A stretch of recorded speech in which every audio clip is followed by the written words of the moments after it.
Oh no, my film advance lever appears to be stuck.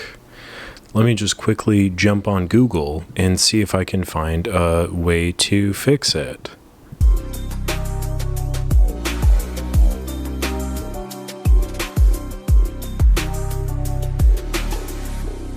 Well, it seems as if I just open up the back and carefully remove the film, that will solve the problem.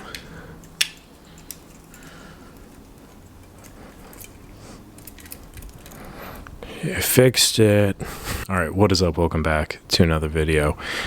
Recently, it came to my attention that the Google AI thing had given out some pretty bad advice to film photography in particular. I'd imagine I've seen some other things where they're like, Google AI is like, chicken is fully cooked at 102 degrees. And let me tell you, through my years of experience and the Boy Scouts of America foundation there, I've had my fair share of medium rare chicken.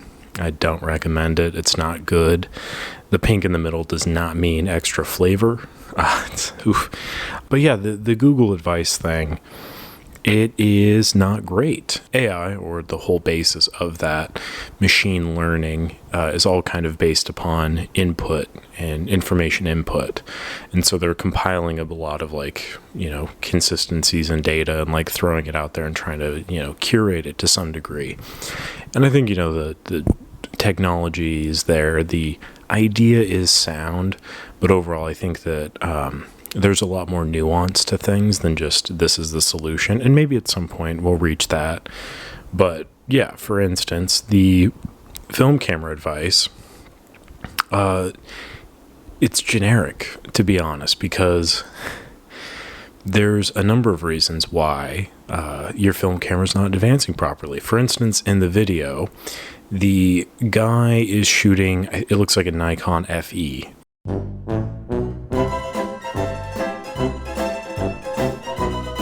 If an FE, if you have one, or even the FM, because they both have this issue, but if it's not advancing properly, there's a number of reasons that could lead to that. One of the big ones is maybe you've reached the end of your roll, and if you can't advance further, you need to hit the rewind button and rewind it back in. That's kind of basic. Opening the film back is not going to help it. The other thing that can happen in those is the advanced system can just jam up. And this is another thing that opening the back of the camera will not help or address. The only times opening the back to kind of nudge the shutter helps with is in an ME Super. If the shutter is jammed, if the mirror just goes up, you can kind of gently push down on the shutter. I have a video for that here, and that will drop the shutter, it'll drop the mirror.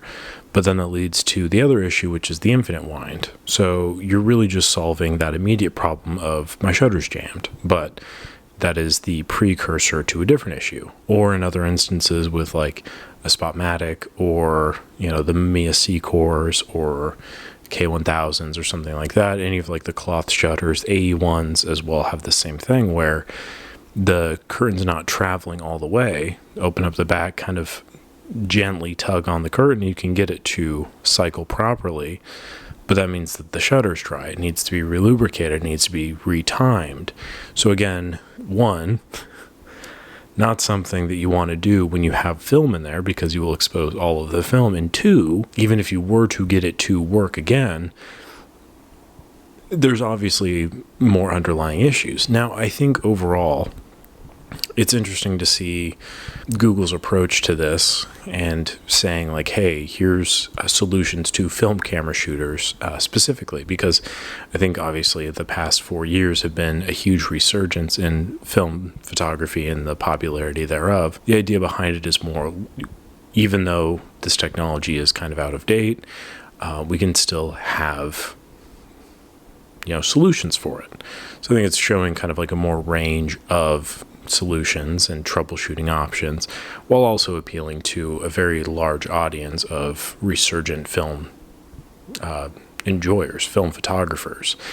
And I also think it goes kind of hand in hand with the fact that like a lot of people, despite the people who watch this channel, don't really know too much about what's going on under the hood of their cameras. So they see that and they're like, oh great, I can go buy that quick $5 camera at, well, they're not $5, but anyway, I can go buy a quick, cheap camera from a thrift store, and then Google will help me.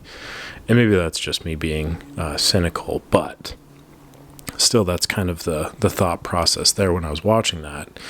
Ultimately, though, I think it's cool to see, some recognition for the stuff.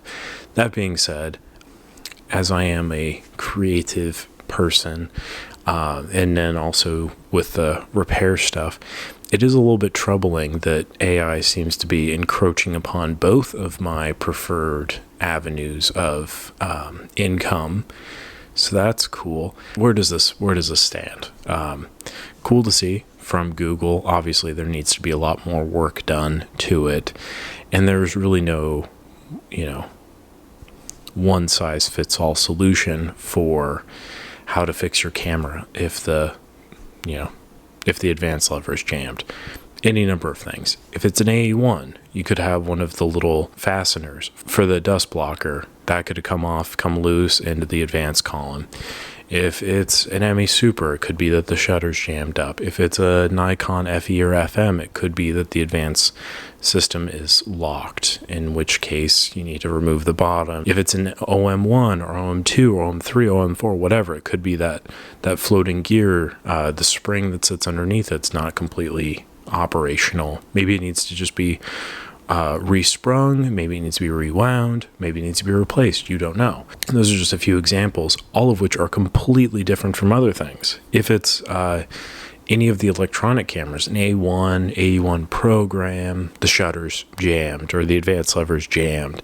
It could be that you need new battery. It could be that there's a power drain somewhere. It could be that the release magnets may be a little bit dirty. The contacts are dirty. They're shorting out on the base plate of the camera.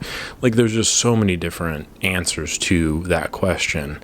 I guess point being is Google with caution. Yeah, I don't know. There was a lot of like pushback on it, but I think really what it is anyone in the film photography community sees representation or sees some kind of acknowledgement from a larger space and is like, look, they noticed us and we don't like it. I don't know. It's just kind of a reflexive thing, I think, to be like, oh, you don't really understand where we're coming from. And to a degree, that's kind of what I'm doing here too, where it's like, there's a lot more to it than that. But I think that's more of just my like knee-jerk reaction, because I'm always like excited to see people getting into the space. But I also think there needs to be like, hey, just an FYI, like, I don't know. I don't want someone to have a bad experience. I don't want someone to watch that Google video, go buy a camera from the thrift store or from their camera shop or from online, have it get here, have it jam up for whatever reason, open up the back to fix it, and then not have any of their film photos come out. So that's kind of what this demonstration was here. Reach the end of the roll. You just have to push in the rewind button on this K1000 and rewind the film appropriately. It's pretty straightforward, but that's all. Not trying to be an ass or a gatekeeper. But yeah, that's pretty much it. Just wanted to share this. It's kind of news and it's kind of a Monday. So I hope you enjoy. Appreciate you watching. As always, like the video if you did enjoy it. Subscribe to the channel. I'll catch you on the next one.